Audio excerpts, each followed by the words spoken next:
முருகனுடைய அனுகிரகம் இல்லைன்னா இதெல்லாம் நடக்குமா?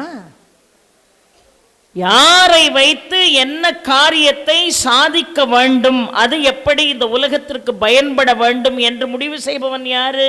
முருகன். ஆக வென்றிமலை கவிராயரை வைத்து அழகாக ஸ்தலபுராணத்தை எழுதினான் என்று பார்க்கிறோம்.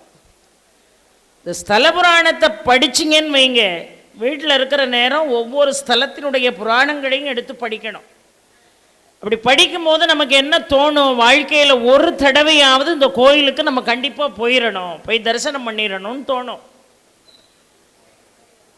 சும்மா கேளிக்கையாக கோயிலில் என்ன செய்யக்கூடாது, வழிபாடு செய்யக்கூடாது. முருகனை நம்முடைய மனதிலே இருத்தி, ஆள் மனதிலே இருத்தி அவனை வழிபாடு செய்யணும். இன்னொன்று, இந்த திருச்செந்தூருக்கு நீங்கள் புறப்பட்டு வருகின்ற பொழுதே முதல்ல வீட்டை விட்டு கிளம்பும் போதே நீங்கள் மனதார நினைக்க வேண்டியது குல